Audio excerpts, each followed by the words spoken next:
Students, आज हम आपको ह्यूमन रिप्रोडक्शन से रिलेटेड एक इम्पॉर्टेंट टॉपिक पढ़ाने जा रहे हैं, जिसमें हम देखेंगे ह्यूमन रिप्रोडक्शन में कौन कौन से रिप्रोडक्टिव ऑर्गन्स होते हैं। बारी बारी से हम मेल और फीमेल रिप्रोडक्टिव और सिस्टम्स को डिटेल में डिस्कस करेंगे। ठीक है, तो आइए स्टार्ट करते हैं। Human reproduction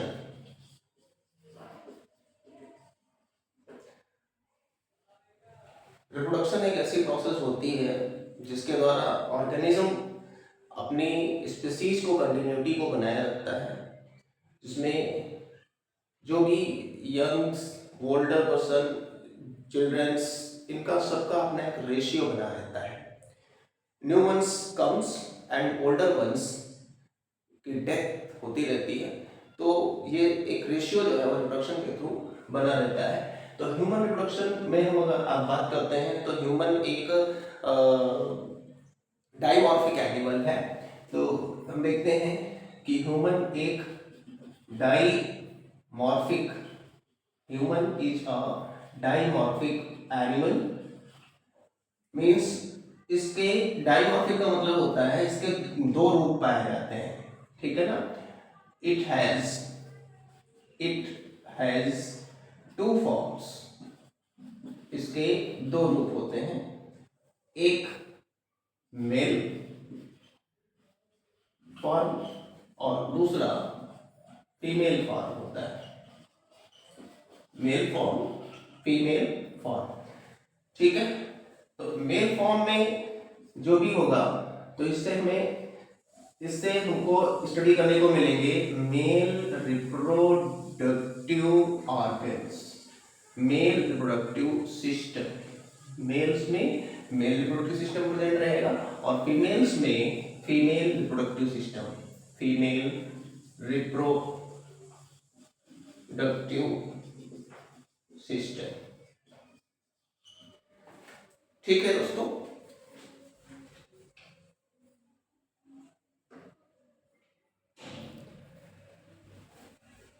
as we know कोई भी सिस्टम है वो उसके बहुत सारे कंपोनेंट्स होते हैं। तो सिमिलरली यहाँ पर भी जो हमारा रिप्रोडक्टिव सिस्टम है मेल का, वो बहुत सारे रिप्रोडक्टिव ऑर्गन से मिलकर बना हुआ है। ठीक है, तो इसमें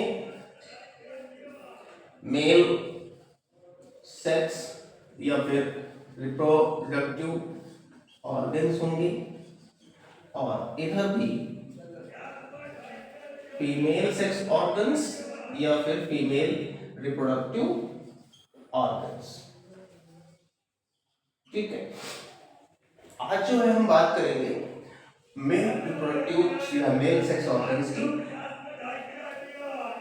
मेल सेक्स ऑर्गन्स को हमने कई पार्ट्स में डिवाइड कर रखा है स्टडी करने के लिए, ताकि हमें थोड़ी सी फैसिलिटी मिल सके। अपने अध्ययन को आसान बनाने के लिए हमने इसको कई पार्ट्स में डिवाइड कर दिया है। एक है प्राइमरी या फिर प्रमुख मेन सेक्स ऑर्गन। ठीक है, सेकेंडली हम इसको डिवाइड कर सकते हैं एक्सेसरी डक्ट्स के रूप में। एक्सेसरी डक्ट्स, ठीक है, सहायक ट्यूब्स या सहायक नलिकाएं हो सकती हैं। थर्ड जो है हम इसे डिवाइड करेंगे एक्सेसरी ग्लैंड्स के रूप में। Accessory glands and last one is external genitalia. External genitalia. ठीक है, चर्चा कर लेते हैं what is our primary sex organ. तो primary sex organ is testis. क्या है? प्राइमरी सेक्स ऑर्गन टेस्टिस है। ठीक है, टेस्टिस जो है वो पेयर्ड स्ट्रक्चर है। कैसा होता है? पेयर्ड होता है और ओवल शेप्ड, व्हाइटिश ओवल होता है, व्हाइटिश होता है। ठीक है, और इन स्क्रोटम, इसके अंदर प्रेजेंट रहता है विद इन स्क्रोटम। ये एक पाउच लाइक स्ट्रक्चर होती है जिसको हम स्क्रोटम कहते हैं, इसके अंदर टेस्टिस बंद रहता है और इसका मेन फंक्शन क्या होता है, spermatogenesis. Spermatogenesis means formation of sperms. क्या होता है, फॉर्मेशन ऑफ स्पर्म। दूसरा, responsible for male sexual secondary characters के लिए, जो मेल सेक्स सेकेंडरी कैरेक्टर्स होते हैं, ठीक है ना, उसके लिए रिस्पॉन्सिबल होता है।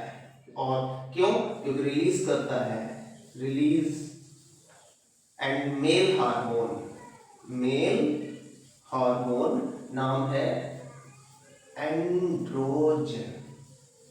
ठीक है, अब एंड्रोजन क्या करता है, एंड्रोजन हमारे सेकेंडरी सेक्सुअल कैरेक्टर्स के रिस्पॉन्सिबल है, जैसे onset of moustaches, beard, ठीक है ना, वॉइस का भारी हो जाना, वॉइस पिच जो है वो शॉर्ट हो जाना, ठीक है ना, हमारे जो सोल्जर्स होते हैं वो चौड़े हो जाना, ठीक है, स्पर्म का फॉर्मेशन होने लगना। तो these are the secondary sexual characters which is done by androgen hormone on puberty. ठीक है ना, एक्सेसरी डक्ट्स में आ जाते हैं।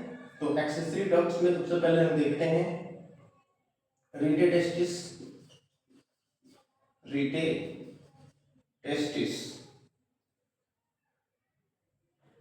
या इससे पहले सेमिनिफरस ट्यूब्यूल्स। टेस्टिस के अंदर की स्ट्रक्चर है seminiferous tubules. Seminiferous tubules. Second is rete testis. Third is vasa इफ्रेंशिया।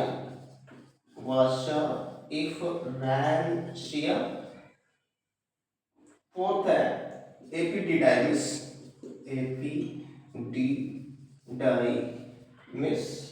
इसके बाद अगला आता है वास डिफरेंस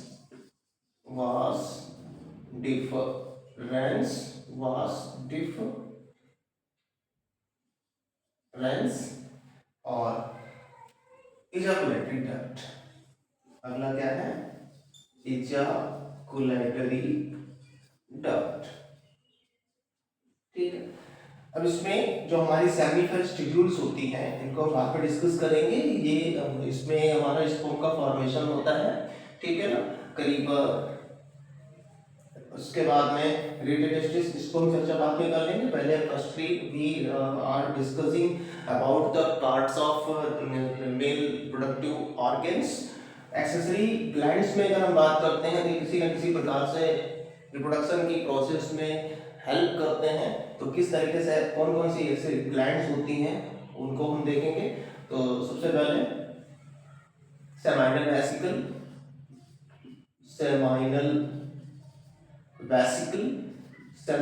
वेसिकल एक ऐसी स्ट्रक्चर, पहली चीज तो ये पहली बात ये पेयर्ड होती है, ठीक है ना, एक पेयर्ड ग्लैंड होती है जिसमें स्पर्म का स्टोरेज होता है और ये एक तरह का लुब्रिकेशन रिलीज करती है, ठीक है।